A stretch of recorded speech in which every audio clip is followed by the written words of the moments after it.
நாம் எத்தனை பேர் அல்லாஹுக்காக அல்லாஹ் எனக்கு மார்க்கமாக்கி இருக்கிறான் என்ற இபாதத் என்ற உணர்வோடு நாம் திருமணம் செய்திருக்கிறோம் என்று யோசித்து பாருங்கள். கிடையாது. நிறைய பேருடைய திருமணங்கள் மனிதன் என்ற அடிப்படையில் ஆணும் பெண்ணும் சேர்ந்து திருமணம் முடிக்கிறார்கள். ஒவ்வொருவருக்கும் ஒவ்வொரு குறுகிய சிந்தனைகள் இருக்கும். திருமணத்தை பொறுத்தவரையில் ஒவ்வொருவரும் ஒவ்வொரு குறுகிய சிந்தனை. ஒரு பெண்ணை பார்த்தவருக்கு அந்த பெண்ணை பிடித்திருக்கும், அல்லது அந்த பெண்ணிடத்தில் இருக்கிற பொருளாதாரம் ஒருவருக்கு பிடித்திருக்கும், அல்லது ஊரில் உள்ளவர்கள் நீ இன்னும் திருமணம் முடிக்கவில்லையா என்று கேட்பதனால் வெட்கமாக இருக்கும். பெண் பிள்ளைகளை பெற்றவர்கள் அவர்கள் வயிற்றில் நெருப்பை கட்டி வைத்துக் கொண்டிருக்கிறோம் என்று இருக்கிற ஆண்களை விடாமல் அவர்கள் வந்து வற்புறுத்துகிற காரணத்தினால் திருமணம் செய்திருப்போம். இங்கே திருமணம் செய்கிறவர்களில் பெரும்பாலானவர்கள் அல்லாஹ் எனக்கு கட்டளையிட்டிருக்கிறான் என்பதற்காக வேண்டி திருமணம் செய்யவில்லை. அதனால் தான் மகிழ்ச்சியாக இருக்க வேண்டிய முஸ்லிம் குடும்பங்கள் இன்று மகிழ்ச்சியை தொலைத்திருக்கின்றன. முஸ்லிம் அல்லாதவர்கள் தொலைக்கலாம். ஏனென்றால் அவர்களுடைய ஆதத்து மனிதர் என்ற அடிப்படையில் திருமணம் செய்துவிட்டு போகிறார்கள். ஒரு முஸ்லிம் திருமணத்தை எப்படி பார்க்க வேண்டும் என்றால் ஒரு இபாதத் என்று பார்க்க வேண்டும். இபாதத் என்று அவன் பார்த்தால் அல்லாஹுக்காக நான் திருமணம் செய்ய போகிறேன் என்ற உணர்வோடு திருமணத்தை பார்த்தால் எல்லாமே இஸ்லாமிய வட்டத்திற்குள் வந்துவிடும். உடனடியாக பெண் பார்க்க ஆரம்பிப்பார். பெண் பார்க்க ஆரம்பிக்கும் போது அவனுடைய காதுக்கு அவனுடைய சிந்தனைக்கு ரசூல் ஸல்லல்லாஹு அலைஹி வஸல்லம் அவர்கள் சொன்ன ஹதீஸ் எதிரொலித்துக் கொண்டிருக்கும். ரசூல் ஸல்லல்லாஹு அலைஹி வஸல்லம் அவர்கள் சொல்கிறார்கள், ஆண்களை பார்த்து, ஆண்களே, மூமினான ஆண்களே, துன்கஹுல் மர்அத்து லிஅர்பா, உலகத்திலே ஒரு பெண் 4 நோக்கங்களுக்காக திருமணம் செய்யப்படுகிறாள். லி ஜமாலிஹா, அவளுடைய அழகுக்காக அவளை திருமணம் செய்கிறார்கள். லி மாலிஹா, அவளுடைய பொருளாதாரத்திற்காக அவளை திருமணம் செய்கிறார்கள். லி ஹஸபிஹா, அவளுடைய குடும்ப அந்தஸ்திற்காக அவளை திருமணம் செய்கிறார்கள். லி தீனிஹா, அவளுடைய மார்க்கத்திற்காக வேண்டி திருமணம் செய்கிறார்கள். இப்படி 4 நிலைகளில் உலகத்தில் பெண்ணை ஒரு ஆண் திருமணம் செய்கிறார். ஆனால் ஃபதுஃபர் பிதாத்தி தீன், நீ மார்க்கப்பட்டுள்ள பெண்ணை திருமணம் செய்ய என்று சொல்லவில்லை. ரசூலுல்லாஹி அலைஹி வஸல்லம் என்ன சொல்கிறார்கள் என்றால், இஃபர் வஃபிர யஃபரு, இஃபர் என்றால் வெற்றி அடைந்து கொள், மார்க்கப்பட்டுள்ள பெண்ணை வென்றுகொள். அதாவது ஒரு மனிதனுக்கு மார்க்கப்பட்டுள்ள பெண் மனைவியாக கிடைப்பது அவனுக்கு வாழ்க்கையில் கிடைக்கிற மிகப்பெரிய சக்சஸ், மிகப்பெரிய வெற்றி என்று அல்லாஹ்வுடைய தூதர் ஸல்லல்லாஹு அலைஹி வஸல்லம் அவர்கள் சொல்கிறார்கள். அப்ப இவன் திருமணம் முடிக்கும் போது யாரை மணமகளாக பார்ப்பான்? மார்க்கப்பட்டுள்ள ஒரு பெண் தான் எனக்கு மணமகளாக வர வேண்டும், என்னுடைய வாழ்க்கை துணையாக வர வேண்டும் என்று அவன் பார்ப்பான். மறுபக்கம் பெண்ணை பெற்றவர்கள் வலிகள், அவர்களை வலி என்று நாம் சொல்லுவோம். அந்த வலிகளை பார்த்து அல்லாஹ்வுடைய தூதர் சொல்கிறார்கள், இதா அதாக்கும் மன் தர்தௌன தீனஹு வ குலுகஹு ஃபஸவ்விஜூ, மார்க்கமும் ஒழுக்கமும் உள்ள ஒரு ஆண் மகன் உங்களுடைய பிள்ளையை திருமணம் கேட்டு வந்தால் அவனுக்கு அவளை நீங்கள் திருமணம் முடித்துக் கொடுங்கள். வ இல்லா, நீங்கள் அவனுக்கு திருமணம் முடித்துக் கொடுக்க மறுத்தால் தக்குன் ஃபித்னத்துன் ஃபில் அர்தி வ ஃபஸாதுன் அரீத், பூமியில் ஃபித்னாவும் ஃபஸாதும் தான் உண்டாகும். அல்லாஹு அக்பர். மார்க்கப்பட்டுள்ள ஒரு மணமகன் உங்களுடைய பிள்ளையை திருமணம் முடிப்பதற்காக வேண்டி பெண் கேட்டு வந்தால் அவனுக்கு முடித்துக் கொடுக்க வேண்டும். அல்லாஹ்வுடைய தூதர் கட்டளையிடுகிறார்கள். இன்றைக்கு திருமண பேச்சுவார்த்தைகள் நம்முடைய சமுதாயத்தில் எப்படி நடக்கின்றன? திருமணம் பேசப்படுகிற ஒரு மாப்பிள்ளை பார்க்கிறார்கள், என்ன படித்திருக்கிறான், அவனுடைய வருமானம் என்ன, அவன் உள்நாட்டில் இருக்கிறானா வெளிநாட்டில் இருக்கிறானா, இதெல்லாம் பார்க்கிறாங்க. யாராவது குடும்பத்தில் இதை பேசும்போது அவன் தொழுவதில்லை, அவன் நோன்பு பிடிப்பதில்லை, அவனிடத்தில் மார்க்கம் கிடையாது, அவனிடத்தில் சுன்னத்து கிடையாது என்று சொல்லும் போது அந்த மாப்பிள்ளை எங்களுக்கு வேண்டாம் என்று எத்தனை திருமண வீடுகளில் திருமணம் பேசுகிற போது மாப்பிள்ளைகள் இந்த கேட்டகரியின் அடிப்படையில் ரிஜெக்ட் பண்ணப்பட்டிருக்கிறார்கள் என்று நீங்கள் ஒரு கணம் மீட்டி பாருங்கள். கிடையாது. சம்பளத்தை பார்க்கிறோம், அவனுடைய ஸ்மார்ட்னஸை பார்க்கிறோம், அவனுடைய அழகை பார்க்கிறோம், அவனுக்கு சமூகத்தில் இருக்கிற ஸ்டேட்டஸை பார்க்கிறோம். மார்க்கத்தை ஒரு பெரிய இஷ்யூவாக யாருமே எடுப்பதில்லை. அதே போன்று திருமணம் முடிக்கிற வயதில் உள்ள இளைஞர்கள் ஒன்று யூனிவர்சிட்டியில் இருப்பார்கள், அல்லது காலேஜில் இருப்பார்கள், அல்லது எங்காவது ஜாப் செய்வார்கள். இவர்களுக்கு ஜாப் செய்கிற இடத்தில் அந்த பெண்ணை பிடித்திருக்கும், யூனிவர்சிட்டியில் அந்த பெண்ணை பிடித்திருக்கும், காலேஜில் அந்த பெண்ணை பிடித்திருக்கும், பக்கத்து தெருவில் இருப்பால் அவளை பிடித்திருக்கும், அல்லது அவனுடைய தாய்க்கு சகோதரிகளுக்கு அவளை பிடித்திருக்கும்.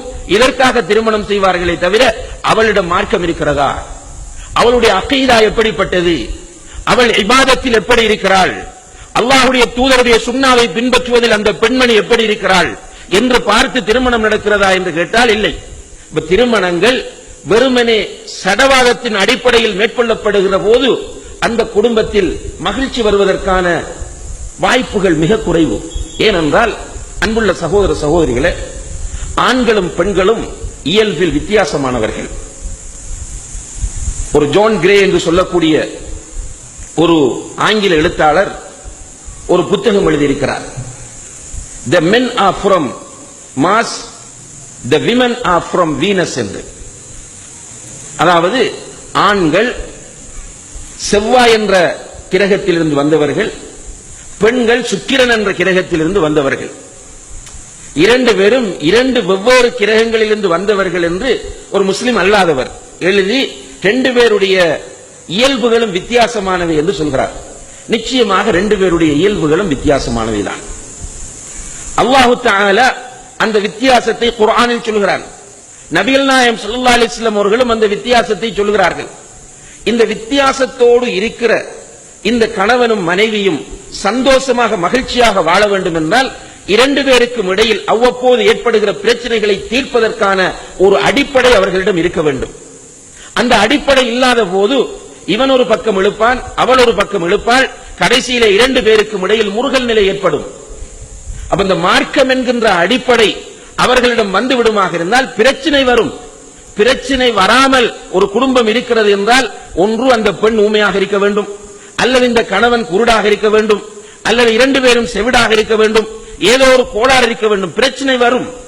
ஆனால் அந்த பிரச்சனை அவர்களுடைய மகிழ்ச்சியை கெடுக்காது, அவர்களுடைய சந்தோஷத்தை கெடுக்காது. பிரச்சனைகளுக்கு மத்தியில் அவர்கள் சந்தோஷமாக மகிழ்ச்சியாக வாழ வேண்டும் என்றால் அவர்களிடத்திலே மார்க்கம் என்ற அடிப்படை முதலில் வர வேண்டும். எனவே நம்முடைய குடும்பங்கள் மகிழ்ச்சியாக அமைய வேண்டும் என்றால் இப்போது திருமணம் முடித்தவர்கள் என்ன செய்ய வேண்டும் என்றால் தங்களை முஸ்லிம்களாக மாற்றிக்கொள்ள வேண்டும். தங்களை அவர்கள் முஸ்லிம்களாக மாற்றிக்கொள்ள வேண்டும். தங்களுடைய குடும்ப வாழ்க்கையும் ஒரு இபாதத் என்பதை அவர்கள் புரிந்து கொள்ள வேண்டும். இதுல என்ன கவலை என்ற கண்ணியத்திற்குரிய சகோதர சகோதரிகளை, சில நேரங்களில் வரக்கூடிய குடும்ப பிரச்சனைகளை பார்த்தால் மிளைத்து போகிறோம், ஆச்சரியப்படுகிறோம். யாருக்கு இடையில பிரச்சனை என்றால் அவர் ஒரு பெரிய முத்தவ்வா, பெரிய தாய், நீண்ட தாடி, தாவாவில் கடும் ஈடுபாடு.